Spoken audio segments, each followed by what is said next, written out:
noticias y protagonistas.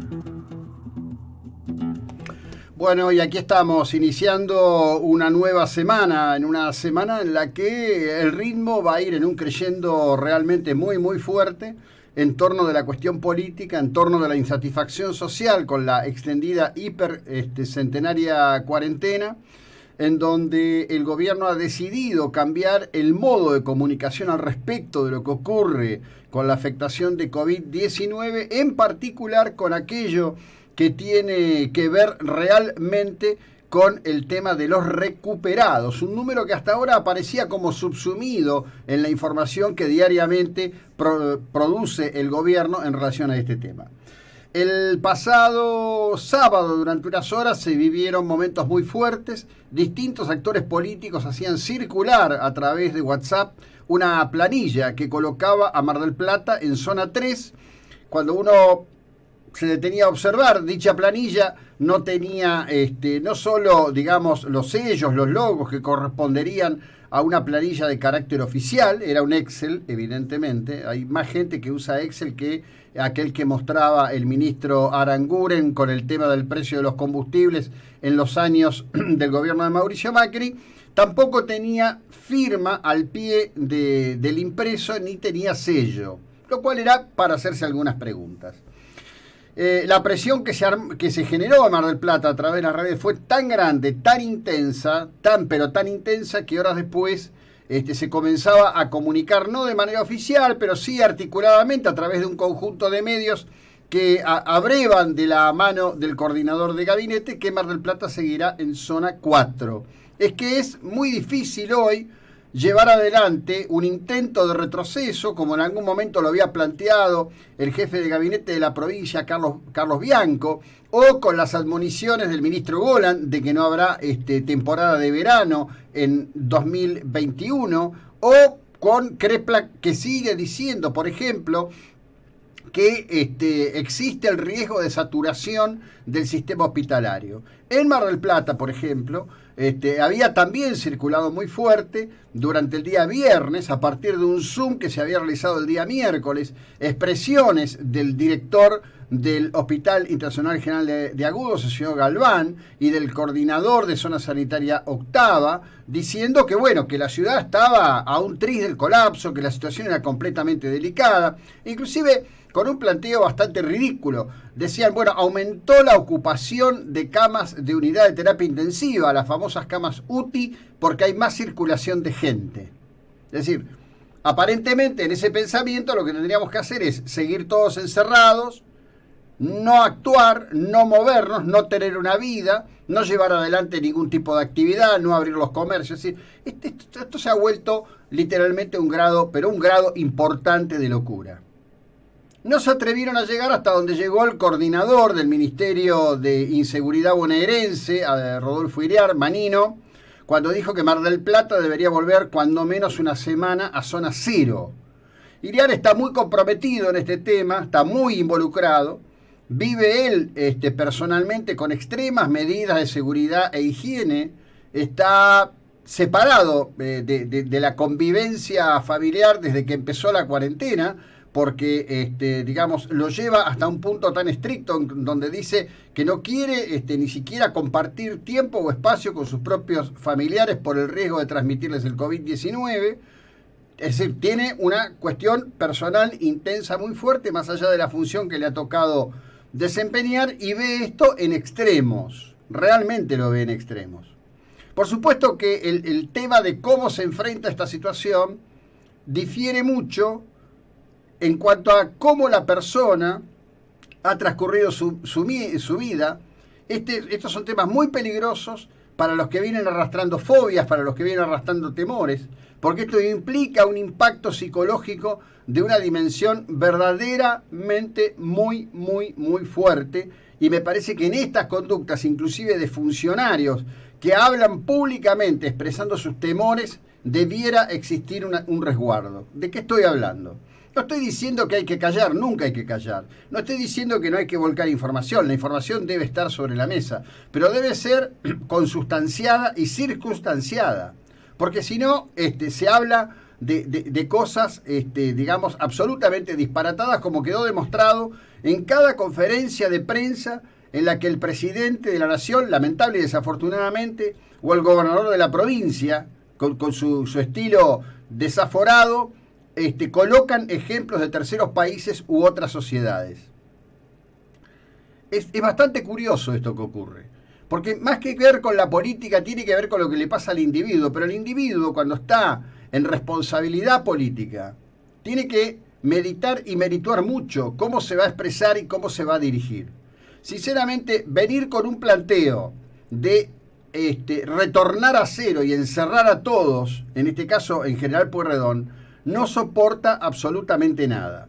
Y además suceden otras cosas. En el fin de semana, en el barrio Nueva Pompeya, se estuvo ahí cito nomás, de que pudiera terminar en un desastre. Se habían juntado un grupo de muchachos, había música fuerte, había gritos, los vecinos comenzaron a denunciar, vecinos que llegaron a gritarle que le iban a quemar los autos a estos jóvenes, porque, bueno, desde probablemente el tema del Baby Shower y otros, y además hay un mensaje oficial muy fuerte diciendo que la cuestión al respecto de las reuniones tiene mucho que ver con la temática de lo que ocurre con la expansión del COVID, genera en las personas niveles de aprensión que llevan a colocarse en muchos casos en la depresión y muchos casos en la hiperreacción.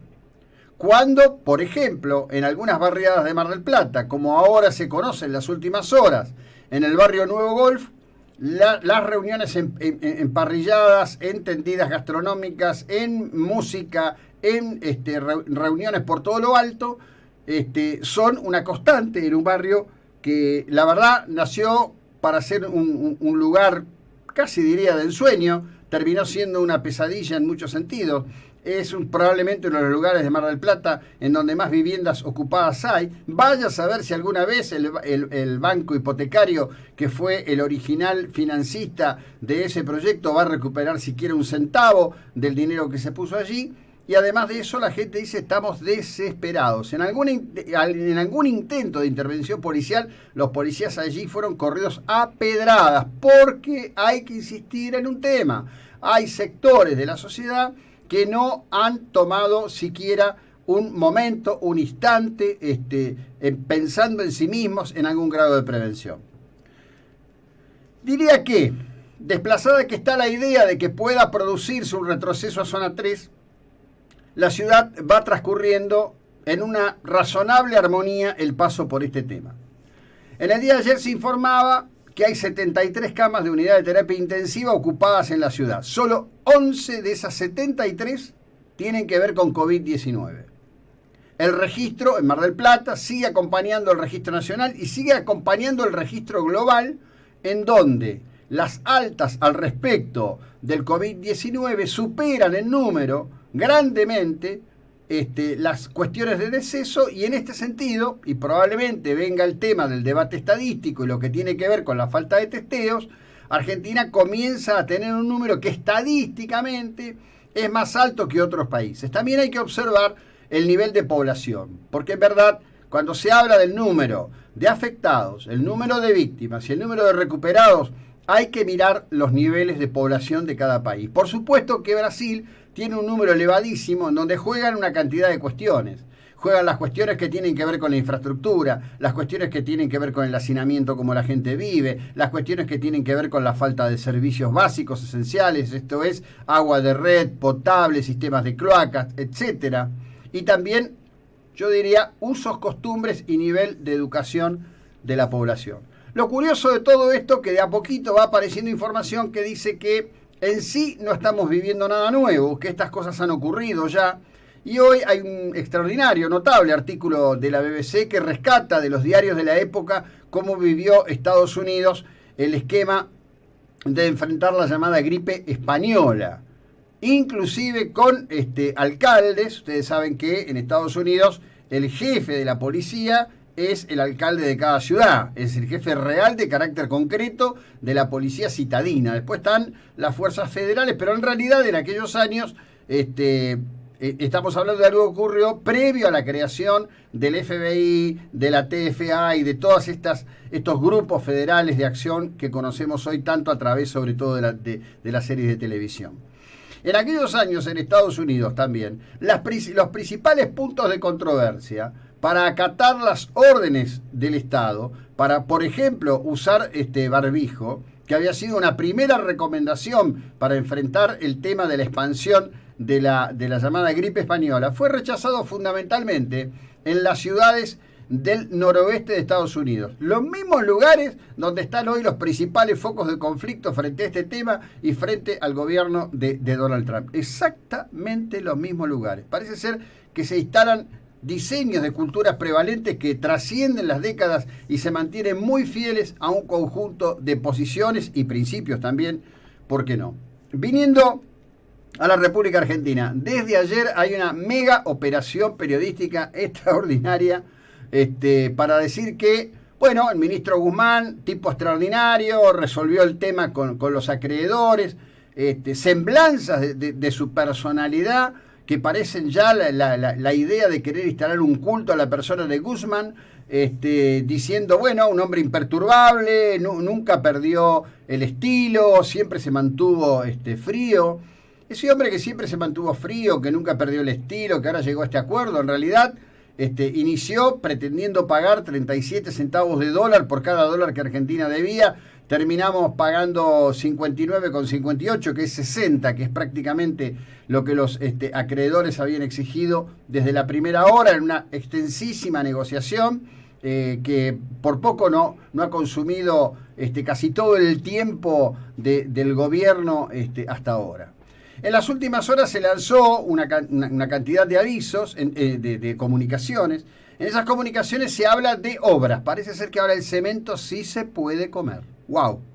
Antes no se podía, porque decían que con el cemento no alcanzaba para comer. Bueno, ahora parece ser que hacen falta obras y el cemento se puede comer. Mientras tanto, las jubilaciones siguen congeladas, pese a que hay una presentación judicial con un planteo de la Cámara Federal de Catamarca, en donde ha tenido un rol relevante el juez Castellanos, un hombre que pasó como juez de primera instancia aquí por Mar del Plata, planteando la inconstitucionalidad del no cumplimiento de esa ley, que en su momento significó que le arrojaran 14 toneladas de piedras al gobierno de Mauricio Macri, tema del cual algunos se sienten profundamente orgullosos. Desde el momento en que hice la entrevista con quien fue esposo, compañero de vida de Mariangeli, hemos recibido una enormidad de repercusiones. Sería interesante que esas repercusiones en la presentación judicial que se ha hecho tengan un reflejo de búsqueda de responsabilidades, porque Mariangeli ya no está no por el COVID, ya no está por la indiferencia de los actores de salud del sistema público de Mar del Plata. Seguimos en un instante, estamos en la 99.9 en esta mañana, una mañana en donde el clima, bueno, venía de una noche hostil, las cosas no se dieron afortunadamente tal como las había planteado el anticipo del Servicio Meteorológico Nacional y Defensa Civil. Sí hubo alguna lluvia, hubo relámpagos, pero fue una cosa muy suave. El grueso de ese impacto está más al norte de Mar del Plata, más bien sobre la zona de Gesell. Ahora sí, vamos para el corte.